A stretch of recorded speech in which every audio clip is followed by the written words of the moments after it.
Narisa and Portia are still in a playful mood. Till now, I have described three suitors. First is Neapolitan prince who is fond of horses. Second was Count Palatine who frowns. And third was Monsieur Le Bon who was 20 husbands in one. Now, it would be better that you all make a chart, a sort of a flow chart, write the name of every suitor and what is the basic quality of it. It will be better that somebody will be created at the same time. Now Narisa comes to the fourth suitor. It is not the third, it is the fourth suitor. What say you then of Falconbridge, the young Baron of England? Now in England also there were various ranks, the king, queen, knights and barons, etc. So here is a baron who has come from England, and now England and France were always at fight. So that political issue is also brought into picture in this Merchant of Venice, and we are talking of we are talking of Baron of England. I know I say nothing to him, for he understands not me, nor I him. He had neither Latin, French, nor Italian. And you will come to court and swear that I have poor Pennyworth in English. He is a proper man's picture, but alas, who can converse with a dumb show?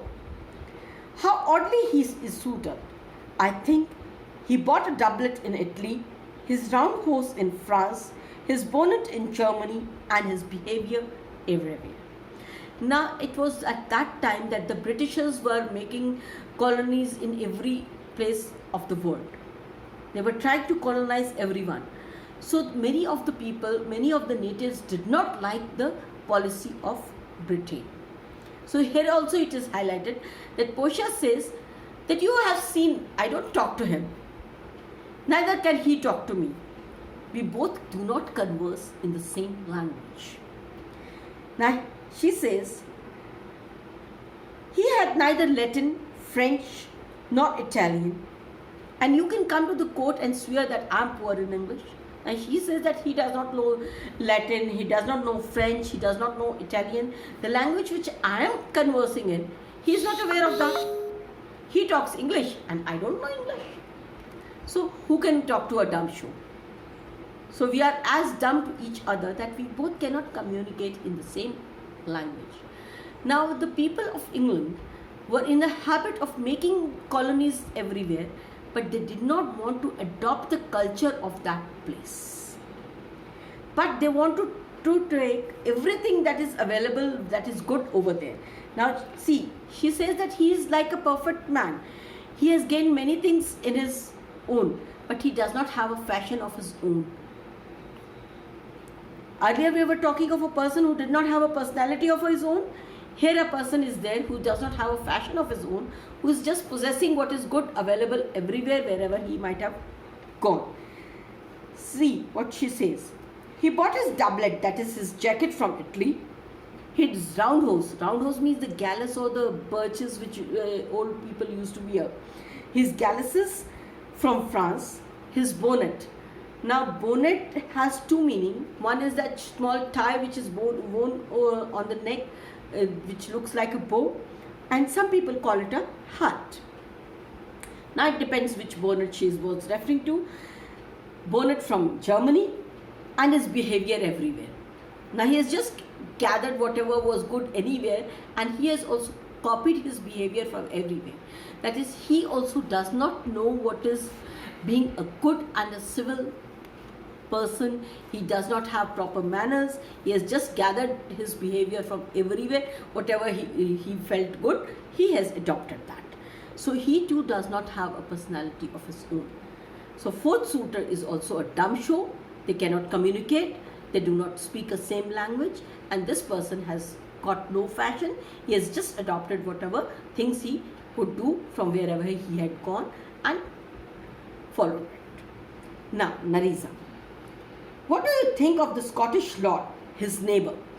Now she brings into the picture the fifth suitor. That is the Scottish lord. Now Scotland was somewhere between England and France. Now England and France were always at war, and Scotland, they always just looked upon England or France that who would help them, and the person who would help them, they would favor that party. Most probably they were favored by the French people. The French people used to gain their help or give them the help and fight with England. So that particular issue is being brought about in this suitor, Portia. That he had neighborly charity in him, for he borrowed a box of ear of the Englishman and swore he would pay him again when he was able. I think the Frenchman became his surety and sealed under for another. And she says, he too is always depending on others' charities. He's always dependent on the charity of others. If an Englishman came and gave him a nice blow on his ear, he would say, wait for the time till I get a sort of a help from others, then I'll pay you back. Now just imagine if somebody blows you, would you just go and give the fist? Or will you wait? No, let the French people come, they will give me help, and then I will return that blow to you. You would do that.